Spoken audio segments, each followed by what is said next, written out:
Good evening, everybody, and welcome to another edition of Fire Up. Yes, Fire Up. And the title of the show says it all. Are you excited? And I'm going to guess that most of you aren't as excited with um as much as at least two of us on this panel tonight, because just for all of your information, next week there will not be a Fire Up show on this station on Thursday night. And you're going to ask why. And the reason is the reason that me and I think Jeremy are really excited. George might be a little excited, but I think me and Jeremy are probably way more excited because we get the honor of covering our very first NFL draft. I have never been, so this will be my first time. I don't even know if Scott has actually covered a draft. He's been in a team facility for a team for the draft, but not at the actual draft, I don't believe. George, have you? No. I covered one NBA draft in Detroit and one NHL draft in Detroit. And of course, this is the first draft in Detroit history for the NFL. So no, it's the first time for me too. Woo! Yeah. Like I said earlier, and I'm going to tell you right now, rocket scientist, before you leave, because I know you said good night, I'm as excited as a schoolgirl getting ready to buy her first dress for her first prom day. We are just excited because we have followed the NFL, Jeremy more so than I, for years and years and years. And to have this new experience and to be honored that the NFL recognizes us and is allowing us to come be a part of this experience is awesome. It's awesome. You bet. I can't wait. I don't know what next week looks like. I'll be honest because I've never been there. So it'll be interesting to see. But we will share as much as we can with you all. We will be recording whether we go live or we record things and put them up on our YouTube after the fact. I'm not exactly sure. I know Jeremy's going to be doing some with his shows too. So it kind of depends because it depends on the setup and where we're at, if it's too loud for us to be where we're at, or if there's certain areas we can do shows from, we will. But I do know Tuesday night we're going to do a special edition, I believe, of Inside the Pigskin, and we're going to be talking about the NFL draft. I do know that Scott was on a conference call about the NFL draft yesterday, and it was 2 hour long, talking about the draft picks and where people think they're going to go and stuff like that. So we're all excited. I mean, I'll be honest, I know I'm coming to the Motor City, and it is Lions country. But we're coming for the NFL. So that's what's fun and important. And like I said, I've never been. And then from there, Scott and I are going to head to Toronto maybe for a day and then Niagara Falls. And I've never seen either of those. So I'm uber excited. I got to get through another day of work tomorrow, but we're going to get there. We're going to be there, and I'm going to be in person with you guys. So, great. Jeremy, you want to talk a little bit about your level of excitement? Oh. Yeah, I'm just way too excited. I got something to send you because you said you want to know what the draft stage is going to look like. I have a mock-up, and that is I just got to get to it again. I have a mock-up of the draft stage. Okay. It was an artist rendering of what they're doing. Might as well make a full northern trip and see Milwaukee for the future home of the Pack. No, they're not going to Wisconsin this time. So, and I will tell you, Orlando, Milwaukee is not north of Green Bay. So actually it wouldn't, but I've been to both, but it is we north will not be making we won't be we won't be making the trip to Wisconsin this trip. We will be making one sometime this summer, but this trip we will not be. We will be concentrated in Detroit and then up to Toronto and Niagara Falls and then back home. So, um, but I know we want to talk about things tonight. I wanted to talk a little bit about NBA and the playoffs.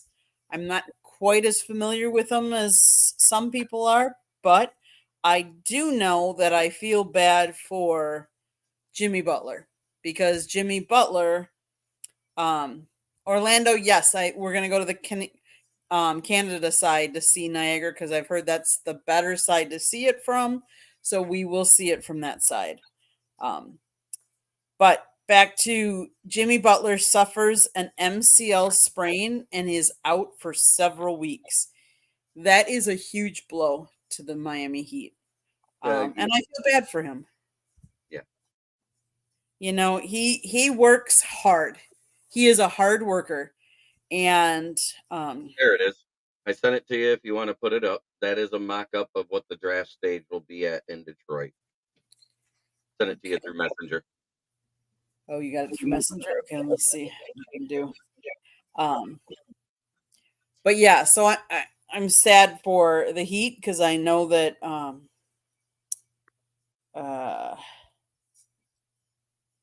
without Jimmy Butler, I don't know how far they'll go. Not that I'm a huge Heat fan, but it's still it's sad. That does look pretty cool. Yeah, I like it. And I do not know where our setup exactly will be either. So Yeah, I don't know if I know that with the way they said that the stage is going to face north in the park, I believe it is. Is that the park right next to the Renaissance Center, George, where they're setting up? No, the Renaissance Center is further at the on the river. This is the park where the ice skating, where the Christmas tree is lit, and there's ice skating during the winter. It's called Campus Martius, and Okay, that's where they got that giant stage. So that's the one footprint. But then all the streets going all the way down Woodward to Jefferson and the water, those will all be blocked off for fans too. So right. it's going to be incredibly crowded. That's a good thing. That's And a good thing. the NFL access that we have, that's a little bit different than like getting it from just the Lions or the Packers and stuff like that, right? Correct. It's an interesting point because I told some of my media friends, I says, really, if you're a media member in Detroit, you had three options. You could ask the team if you want to cover Allen Park, where their headquarters, they're still going to be there. The Brain Trust is still going to be at Allen Park. There are the beat writers that stay there. That's their home for draft night. The Lions are hosting a season ticket party at Ford Field by invitation only. So What do you think? media, yeah. And then this one, of course, as you see, is the biggie of all. Of course, the NFL and the draft experience and the stage and everything else. I don't know where exactly the media room is going to be. I have not got that clarified. I'm not sure what part of the experience where we're going to actually be physically located. But there's going to be stuff. Also, there's all kinds of things going on. Yeah, downtown. And somebody said, "Are you going to take enough money to eat?" And I was like, "Have you ever been to a press thing?" They said the media gets food. Yeah. Yeah, but for some of the big things like this, though, it's a box lunch, but it's still good, Right. because they can't, when you got the attendance of this type, they did it at the Super Bowl, they've done it at the All-Star games. That's the easiest way for them to do it, a box lunch, which includes a piece of fruit, cookies, sandwich, chips, or whatever, so. Yeah, it's not a big buffet because they would never get everybody through the buffet line. Okay. I was wondering. Yeah. Well, and the fact that it's going to be how many hours? Most sporting events that we go to are a window of 2, 3, 4 hours. Granted, there's pre and post, but I think with the draft, it's a longer time frame too. So I think it'll probably just be easier. Just to put it in perspective, you're only allowed 50 hours before you got to buy more storage for StreamYard or Restream or anything like that. Every year, 21 hours is the full draft coverage. Wow. Yeah.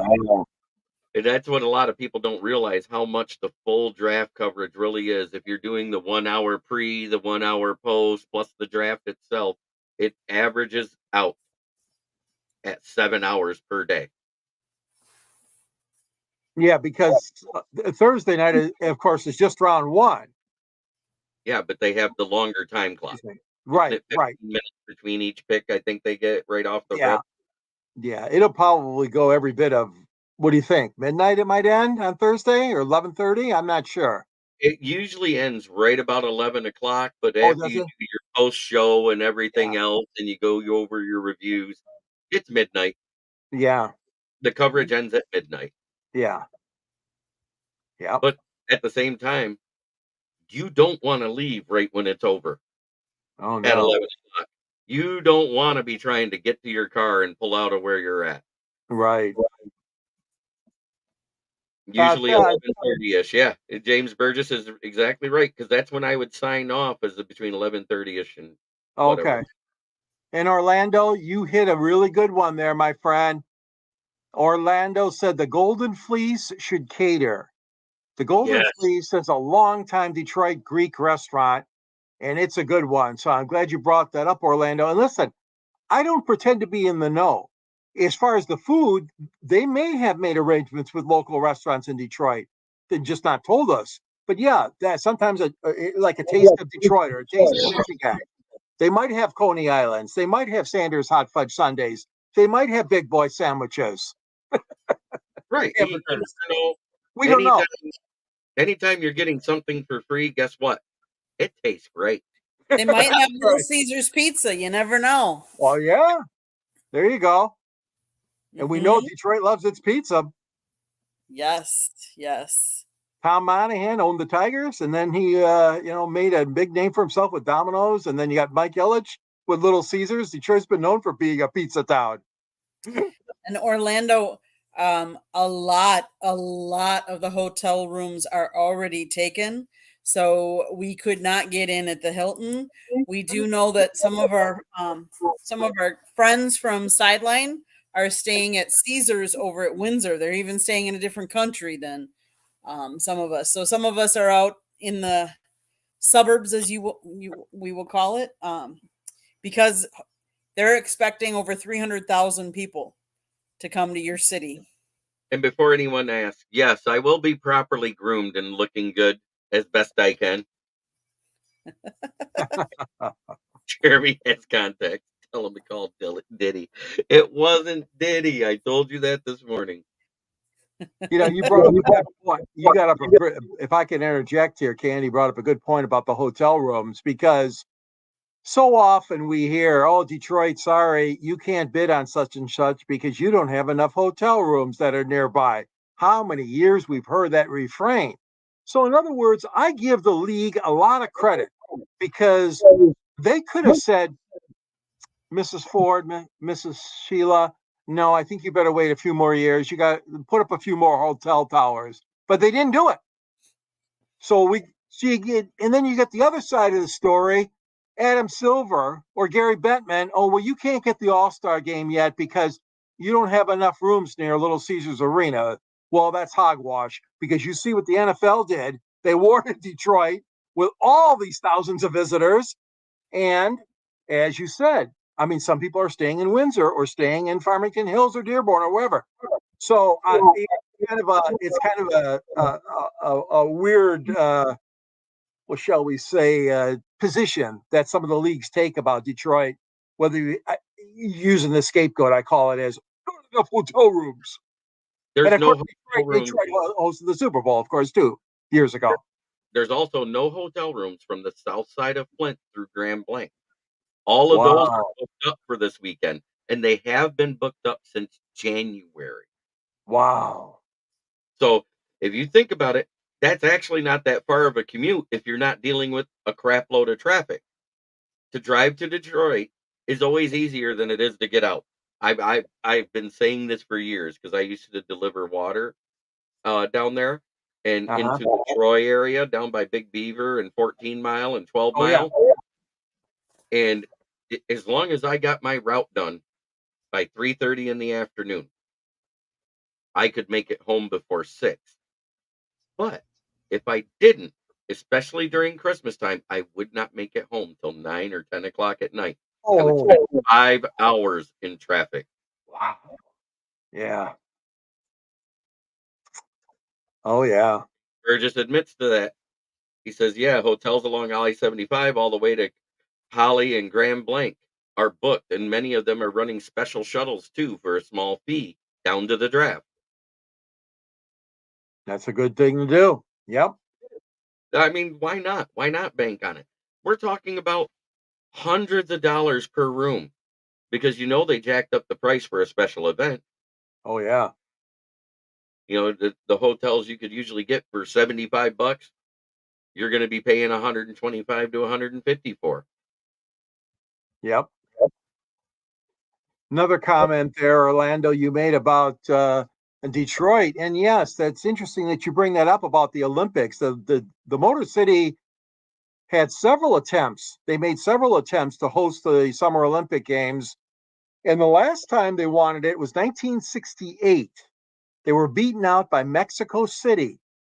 And I'll never forget this. One of the sportscasters in town named Dave Dials, who used to work for ABC Channel 7, Dave Dials came out of a meeting, and when they had that vote, you could hear the Mexican delegation cheering wildly.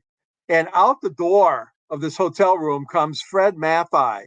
Fred Mathai was the head of the Detroit organizing committee. And I'll never forget this clip that Dave Dials, the sportscaster, went up to him and he said, "Fred, I this doesn't look like it's good for Detroit." And I swear this guy was going to cry.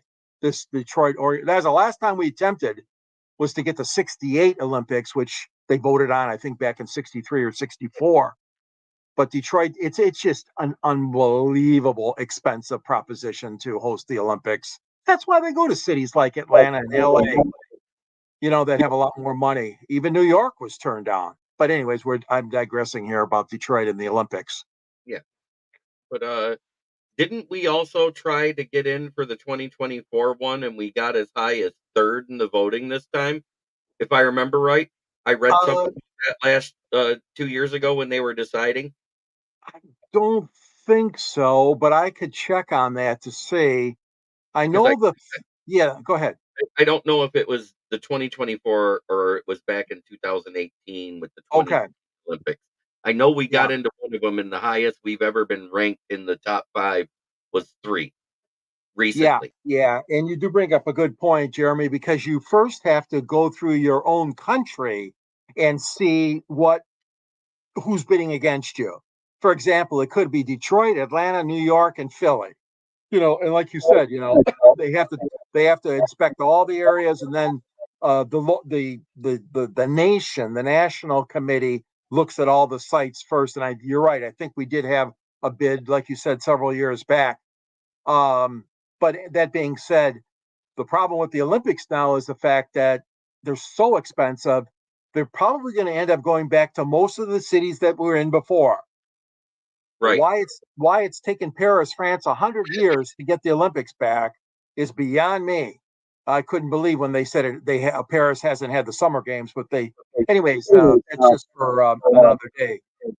Grand Rapids could take an event or two here and there. Orlando. They probably Yeah. could. I think the only place other than Detroit that is second highest in hotels is the Grand Rapids or Kalamazoo area, something like that. I believe it. Do it like halfway in between, like in Holland, and be able to cover both cities for that. Yeah, that's a thought. Okay, Candy. Yes, yes. Okay, so off with the Olympics. We're done with the Olympics. So we did a little bit about the NBA. Jeremy, you had a topic that you kind of wanted to bring forward. And I brought it forward as a pundit point because I thought it needed to be, because we don't just talk about sports on pundits. We do cover the political side of things. But as far as the sports side of it, like I said, the Vermont Valley Christian Catholic School, the girls were playing for the semifinal to go to the national championships in high school. They found out there was a biological male on the other team, and they forfeited. They refused to play, and they were forced to forfeit. And I personally feel it should have been the other way around, because that's a distinct advantage. You can say what you want, but a biological male is stronger, faster, able to jump higher, and able to do more than any woman. And this is not being sexist. This is not being, there's a reason why there's a delineation between the WNBA and the NBA, why there's the lingerie football league and the NFL. There's a line there, and it shouldn't be crossed. Unless you can do the job as good as a man, you shouldn't be playing with the men. I agree. I agree. Yeah, I think this whole issue has gotten way, way further along than I ever expected it to. But I'm just saying that obviously that does require a great deal of investigation, because I'm with you. I don't think it's fair at all. You know, the women's swim team at a high school or a college, and then all of a sudden, like we've seen happen, where somebody has done a sex change operation, and you got this guy who says he's now female, winning, running away with it, like you said, stronger, faster, better swimmer in this case.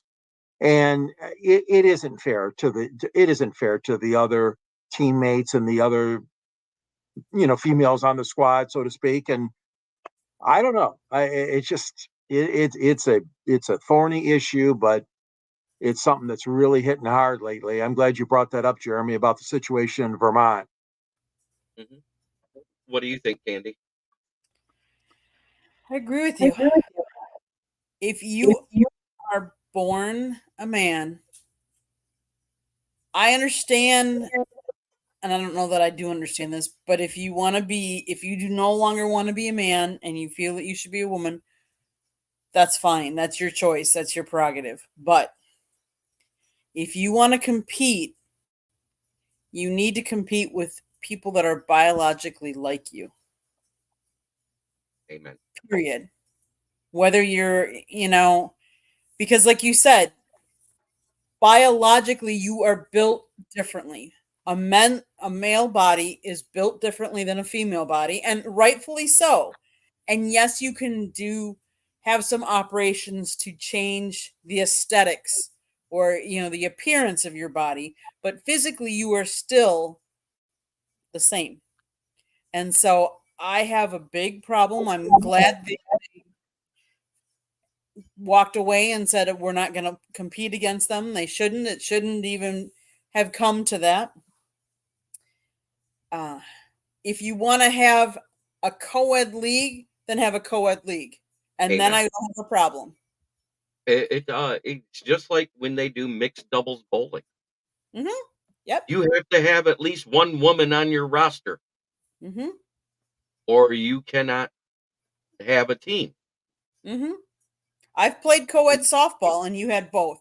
And in fact, when I played co-ed softball, there were special rules, because they said if you ever intentionally walked the male, you'd automatically walk the female behind, because it was not fair that you were trying to just pitch to one sex or the other. So they have special rules for when you're playing co-ed. And I'll never forget the time when one of the first games I played in the league that year, and the guys would always move way up that were playing in the outfield, because they're like, oh, you girls can't hit. Yeah. Mind me to tell you I can't hit. I put it over your head. Thank you very much. You keep moving in. I loved that. That made, he's like, dang, I shouldn't have moved up so far in, but yeah. It's an assumption. Mm-hmm. And it's an assumption based off of genetics. It's been proven. But at the same time, there are women who have proven they are better than some men at some sports. Mm-hmm. You go to the professional wrestling world. China was once the heavyweight champion of the WWE. Mm-hmm. Everybody forgets that she won the title. She only held it for a week, but she won the title. Mm-hmm. Yeah, People- and another thing is that the female golfers, especially a lot of the young ladies from Asia, China, Taiwan, South Korea, Japan. I mean, they've dominated the women's LPGA tour the last many years. Nothing against the American girls, but I'm talking about if there was a competition with the females and the males, I'm not quite so sure that the men would win every time, because there are a lot of excellent female golfers out there, and they, obviously have their own pro tour is what I'm talking about. And the other thing, of course, you got to go way back in history. And I know people thought of it was a gimmick when Bobby Riggs played Billie Jean King in the tennis exhibition match. Remember, at the Astrodome? Yep. And Bobby got his what handed to him. Billie Jean King, one of the greatest, if not the greatest tennis player of all time. Billie Jean King handed it right back to him. And I know he was a little bit older at the time, but that was a battle of the sexes that they called that match. What did Serena Williams say about playing Rafael Nadal? Oh yeah, 6-1, 6-1, 6-1. yeah, I'll win one segment of each leg of the match. yeah, I'll lose all three. yeah. Oh God, you're asking me something. Who's the chick who struck Babe Ruth and Gehrig in an exhibition game? Does she mean struck out? I'm sorry. Does James mean strike out? I think so. Oh, okay. Murray, if he remembers right, is the last name. Ah, But there's exceptions all the time. Yep, struck out Ruth and Gehrig, as in Cade. Mm-hmm. Absolutely. Because there's subtle differences in how they throw and everything else. But at the time, if you remember right, when Lou Gehrig and Babe Ruth were still playing, they were exempt from going to fight in the war, so they were here because they were too old to be drafted at the time. Because it used to be if you were over the age of 28, you couldn't be drafted. That was the old rule. Or something like that, or 26. So they were already older than that when World War II hit, and they were here. And those girls that played in the girls' league that they made the movie A League of Their Own about, they actually were really decent ball players. And I couldn't believe when they showed the pictures of the real people next to them from back when they played, how closely accurate they got the girls to play the parts of the Rockford Peaches. yeah. It was actually pretty amazing how close they actually looked like them. South Park's Macho Man Randy Savage just yelled transphobe. It may be transphobe. And then hermaphrodite. There's always exceptions to the rule. That is a genetic mutation. You can't help it. It happens. Yep. The Muskegon women's team was really good. They still got a display for them over there. Yes.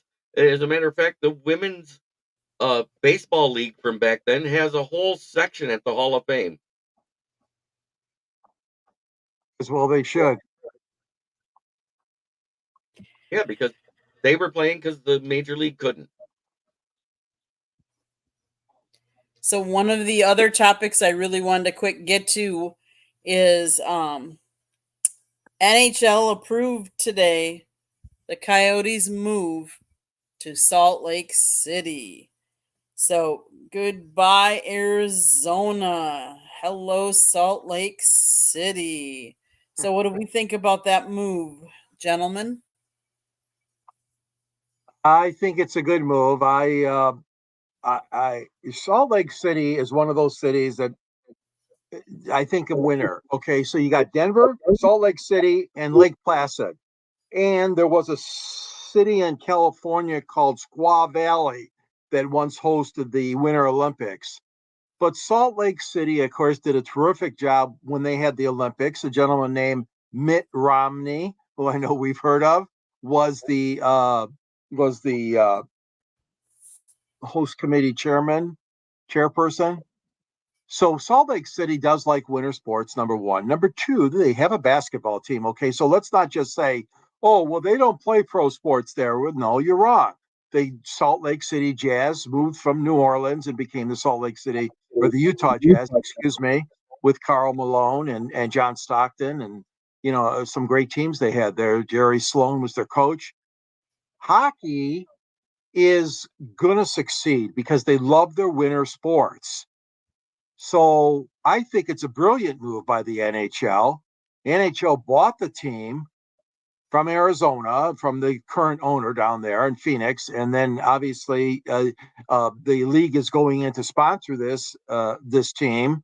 And then I guess Candy and Jeremy, what I heard was 5 or 6 years from now, or whatever, they're giving a time limit that this current owner of the Coyotes, who will be an ex-owner, will be given a certain time frame. If he can get the funding together and get that stadium built, then they would grant, I understand, an expansion team back to Arizona. Kind of a weird way to do it, but I think they're being fair that way. That's my take on it. I don't know. What do you guys think? I agree. I mean, Phoenix, they have been in need of a new stadium for so long. The arena that they're playing in, the arena has a hockey capacity of 12,000. The franchise collected 11,000 season ticket deposits within hours of the sale.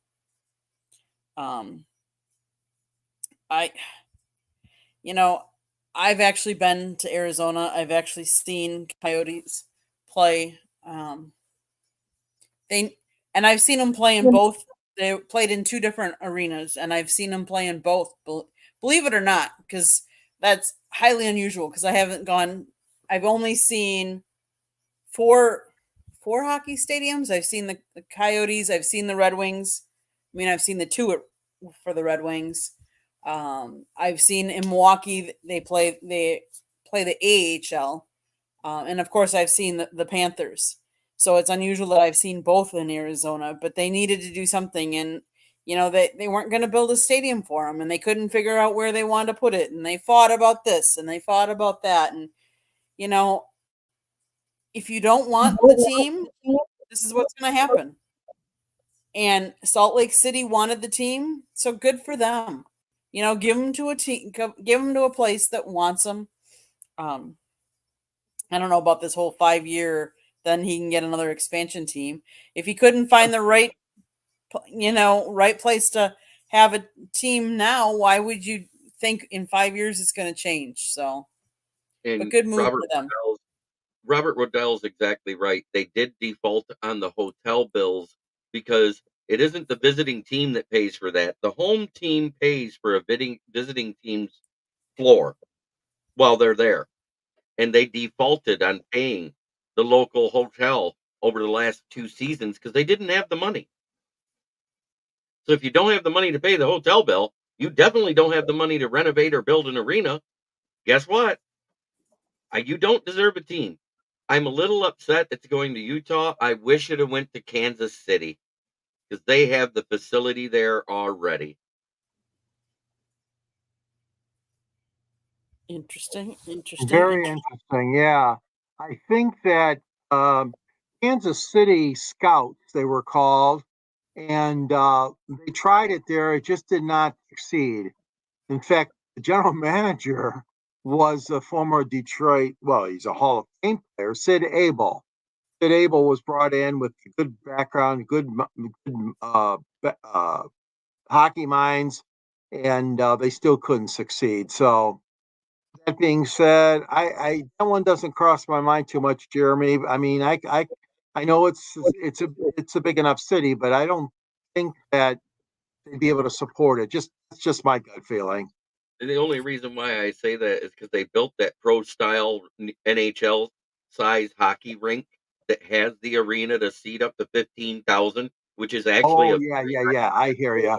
I'm saying they had the facility ready, but at the same time, Utah still has the facility ready because Salt Lake hosted the Olympics, and they have that building sitting there just being used for youth sports.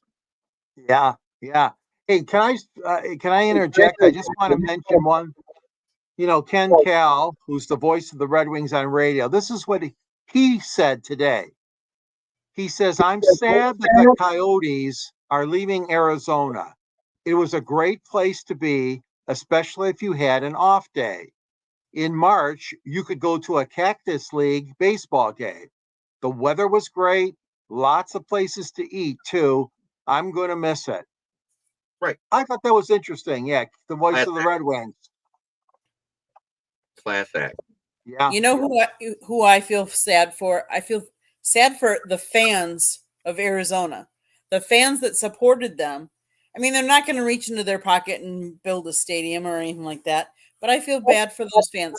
I feel bad for any fans that actually support the team that they lose. Because let's face it, there have been NFL teams that have jumped ship and moved. There have been NBA teams that have moved. There have been Baseball. NHL, Baseball. baseball that have lost teams. And I feel bad for those fans. That's who I really feel bad for, because this is a business, and I get that. And there's owners out there that are making Billions. millions, if not billions of dollars. But it's the family of four that now they don't have a team to go to. They'll have to travel if they wanted to go to it. You know, those are the people I feel the worst Yeah, for. that's true. That's true. You know, I do and too. the economics of the city. You know, you had an NHL team. People might go to that to see. You know, you hear of.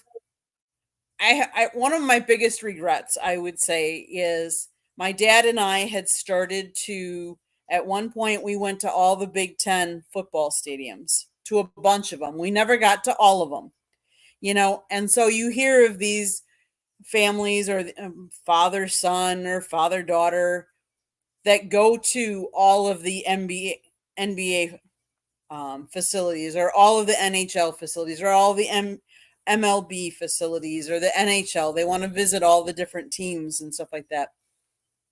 So there's an economic impact that Arizona will feel, because people will not be going there and spending money at the restaurants around this where the stadium is now, and in that. So it'll be interesting. It'll be interesting, but I do feel bad for those fans. Yeah, and like And Robert Wardell says, you know, NBA stole my Sonics.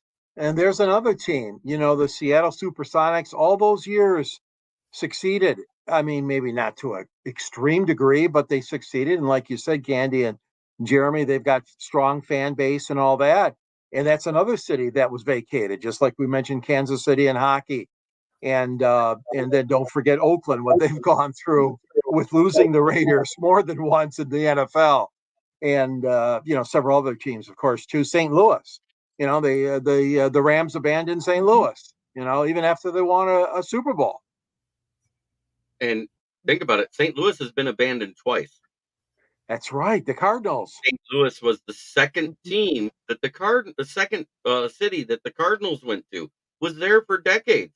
Then all of a Yeah, sudden said, we're going to Arizona. Then the LA Rams wasn't getting the attendance at the Coliseum needed to be able to help upkeep, but USC and UCLA was. So they moved out to St. Louis, and then they sell out because the kids didn't want to have anything to do with running a football team, which is idiotic. And they yeah, said, "Oh, we'll just sell it to a guy that's in LA. He builds a big place outside the city. It's actually hard to get to.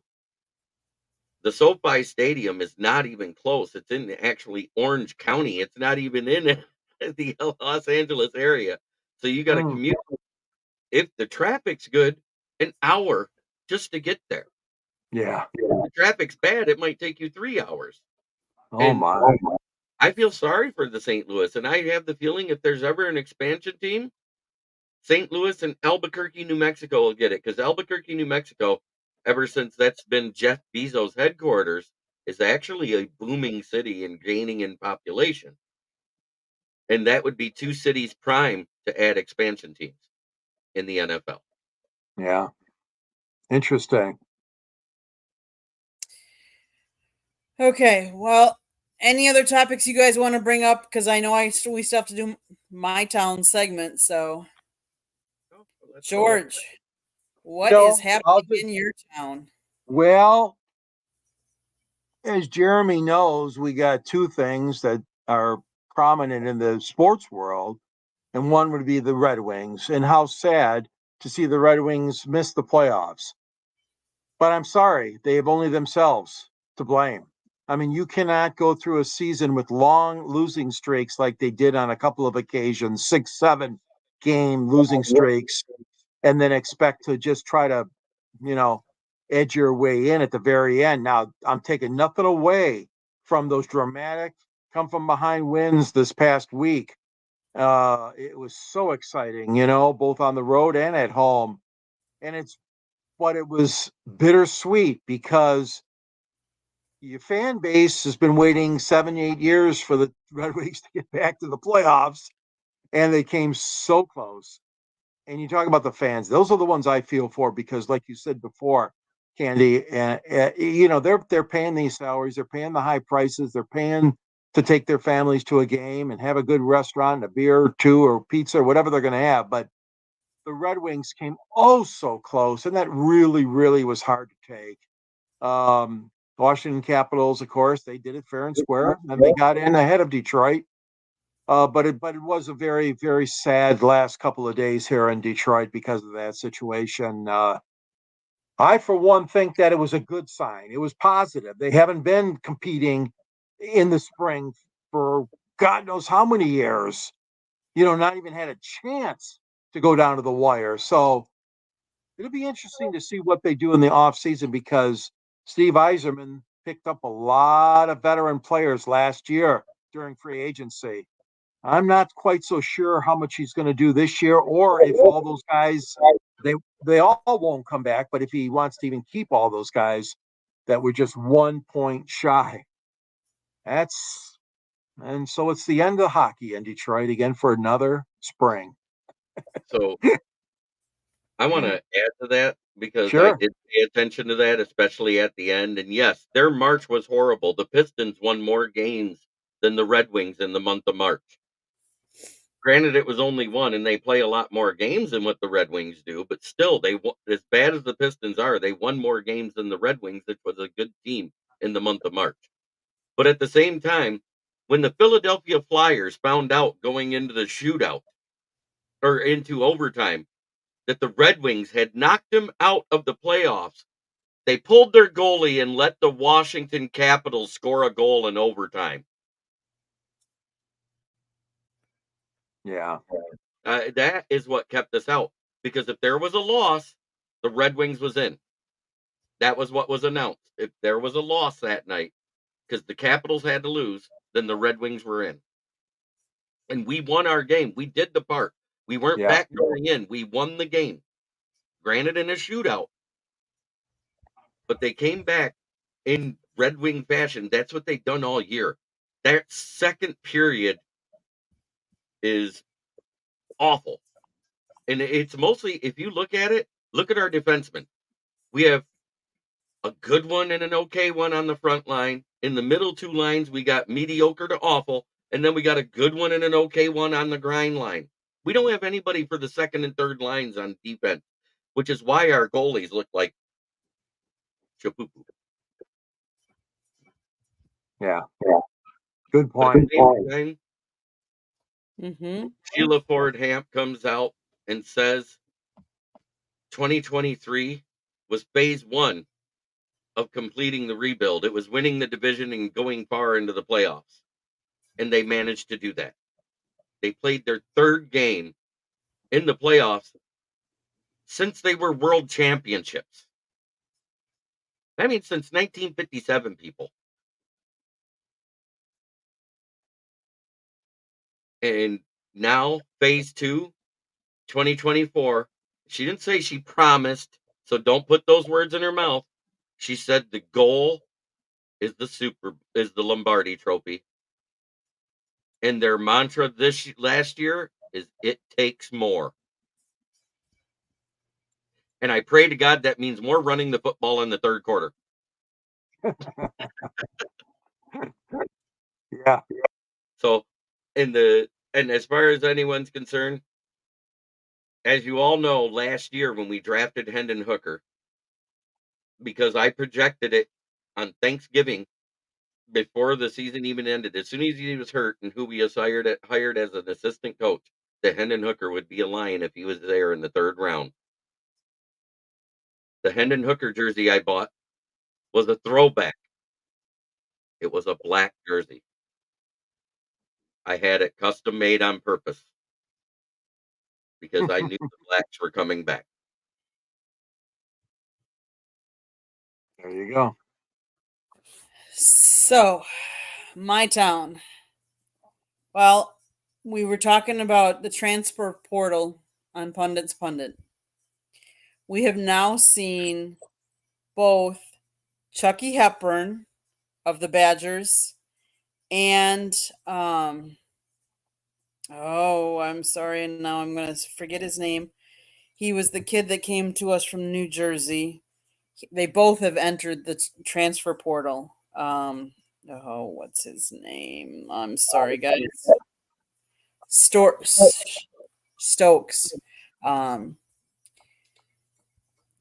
As we have talked about with the transfer portal, you are not only recruiting players outside your program, you are recruiting your program as well. Wisconsin, you need to do something, because if you want to stay relevant and you want to stay, and I'm not going to say what that is, because I don't know if Greg Gard is the answer or not anymore, because we seem to have fallen down a little bit. The days of Bo Ryan, we need a good coach, strong coach like that back. But what I will say is that to all of the athletes that are doing all these transfers, just make sure that the decision is good for you. And that's what I'm going to say, that it's the right decision for you and that you're making the decision for the right reasons. I'm not saying Wisconsin is the best collegiate school. And I will say that I do know that there are some in the Big Ten have higher academic standards than other schools. So I do know sometimes it's harder to recruit some of the talents. But kids, just make sure that you're doing the right decision for you. Michigan surprisingly dodging big losses, 3 years of probation. Wisconsin should have a good selling platform. They've been a cream of the division for years. Yeah, we've had some good coaches and stuff like that. But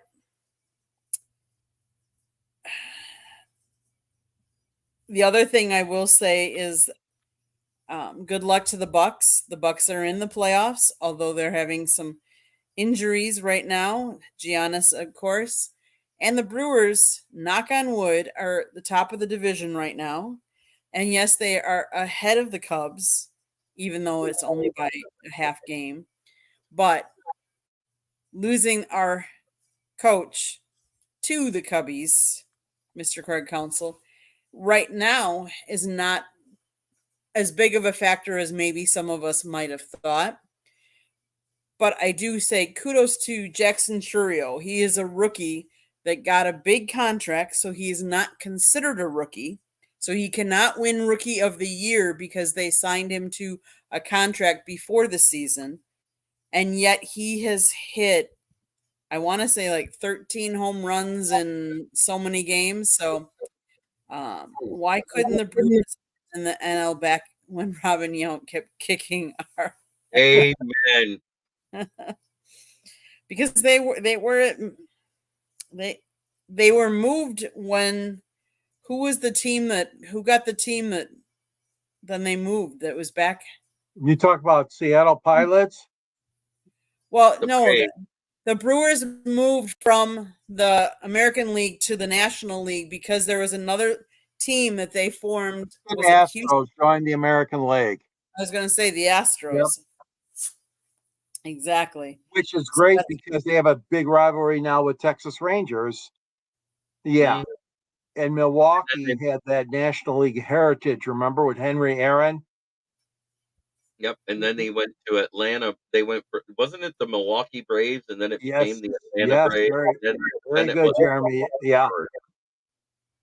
And the Brewers got the team because, yeah, they moved from Seattle. Yeah, right. right. Yep, Mhm. and the Seattle Pilots came from Washington. That was the Senators. No, the No, Senators moved to Texas to become the Rangers. and then and There was always a Senators team, but it was there originally, not Montreal Expos. Now they moved, Mhm. became the what? The Washington Nationals? I think so. Yeah. I think they did. Washington Senators became the San Diego Padres because all they did was change the look of the Senator logo to become the Padres, and then the Nationals went in because they didn't have a team forever. I think it was no. I thought it was the. We'll get it. We'll get it straight. But I'm pretty sure Washington moved to Texas because I remember it. Ted Williams was the manager of the Washington Senators, and then I remember seeing him in a Texas Rangers uniform. I'm pretty sure. But we'll check on that. There's been a lot of hopscotching around. It's hard to keep track of all that. You're right. There's so much of it going on. There's been so many major leagues had more movement than the NFL, and the NFL's had a lot. Yeah. Remember, at one time, Cleveland became the Baltimore Ravens. The Baltimore Colts became the Indianapolis Colts. They're still Right. there. Right. Houston Chicago Oilers. was the team and then became the Bears. And Houston they the Oilers. Oilers moved to Tennessee, right? Yep. Yep. Yeah. Now the Houston has a team again in the Texans, and I actually like the current version better than the Oilers. Yeah. I'm just saying they look good, and they did the Madden AI projection prior to the draft, and guess who's in the Super Bowl?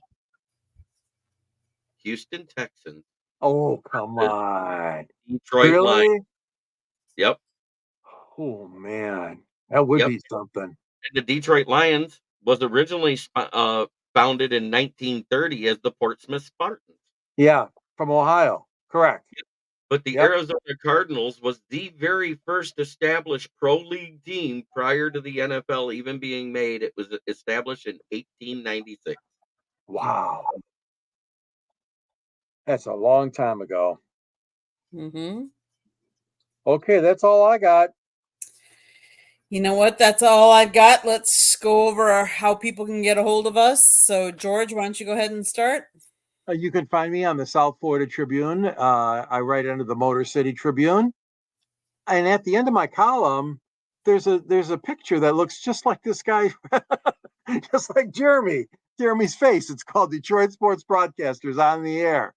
Thank you so much for anybody who supported and bought a copy of it. Scott's in the book, a very young Scott, with Muhammad Ali and another fellow named Jimmy Connors. But there's a link to purchase the book on Amazon, or you can just go to Amazon. You can find me at all the social media aspects. Twitter is SN SandG Sports 99.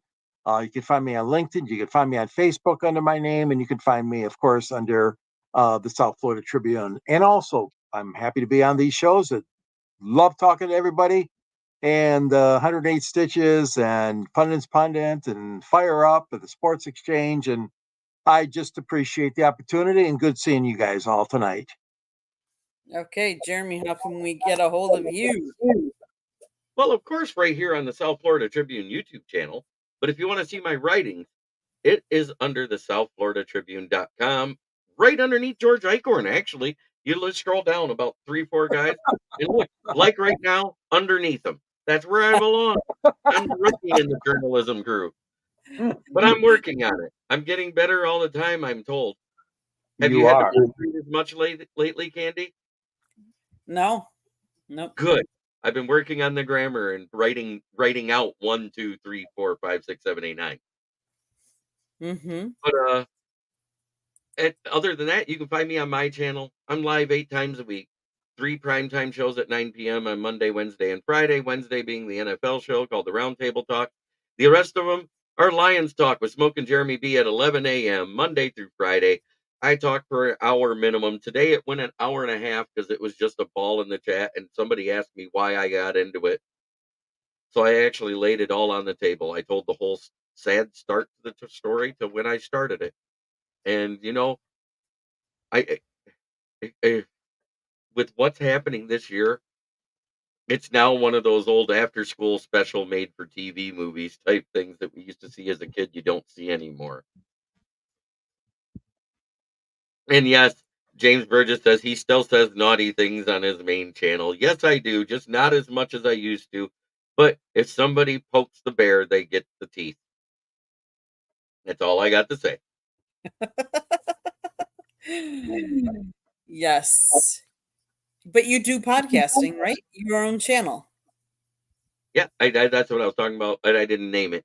Motor City kneecap biting with the Motor City Lions. Yes. Yes.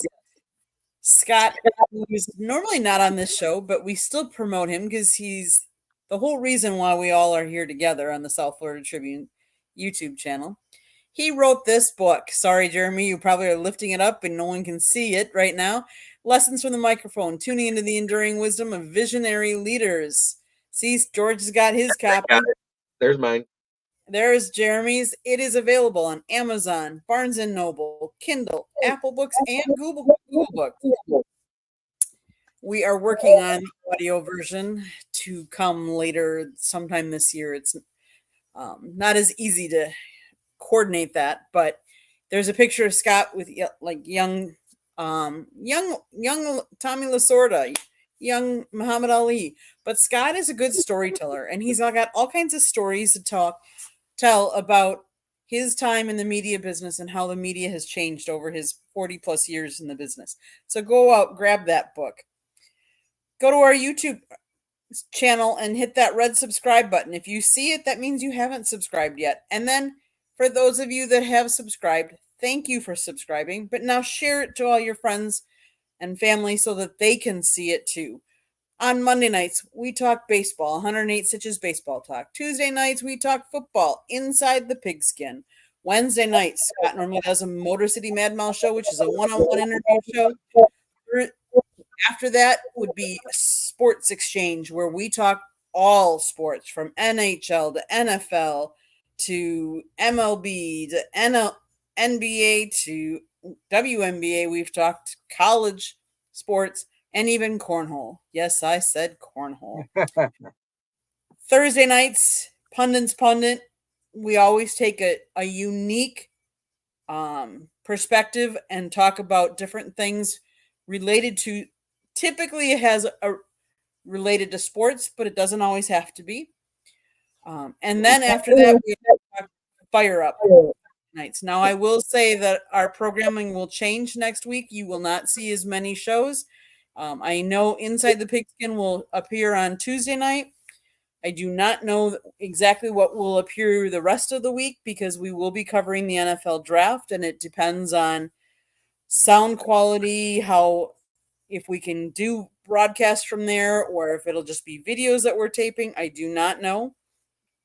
But if you've subscribed and you've clicked that notification button, you will get notifications as soon as we go up live for whatever it is that we're sharing with you.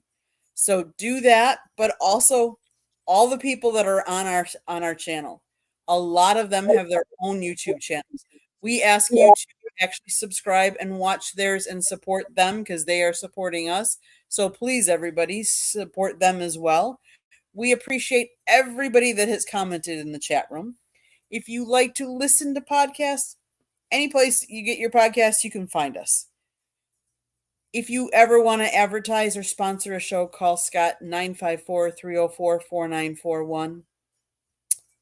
Website www.southfloridatribune.com. Jeremy, George, Scott, all right. I take pictures, put them up there.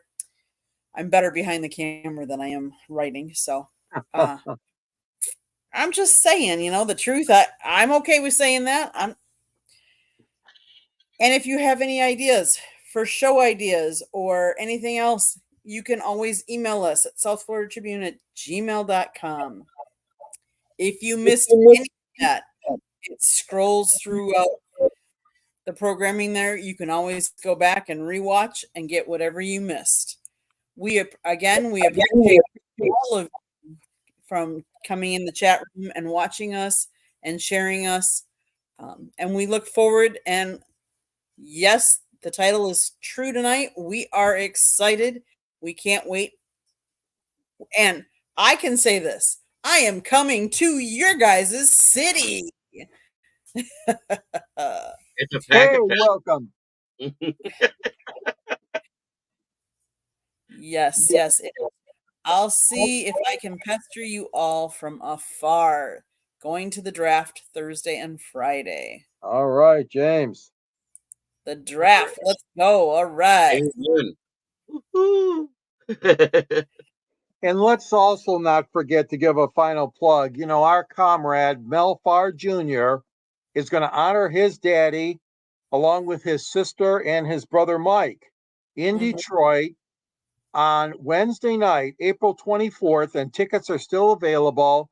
It's going to be great. It's going to be a fashion show, a comedy show, and football talk, delicious food at a restaurant. More of a nightclub in downtown Detroit called Open Mike, Mike. But Mel Farr Jr. is going to be here, and it's going to be a great tribute to his father. And isn't that funny? April 20th event, Mel Farr wore number 24. Remember, Jeremy? And the event's going to be on the same day, the 24th, for the first time ever. Detroit's hosting the draft. So great opportunity for you guys to turn back the clock a little bit and say hello to and thank the Farr family for all they've done for Lions football. I agree. Jeremy, you want to end our show like you normally do? Try every day to be a better person than you were the day before. It's the only way to make the world a better place. It starts right here. Much love to everybody in the chat. Thank you to those that were commenting from my channel, and thank you for the regulars. Here's your dog chat salute to the ones in the South Florida Tribune. Have a blessed evening, everybody. Thank you. Thank you. For us next week. Have a great one. Enjoy.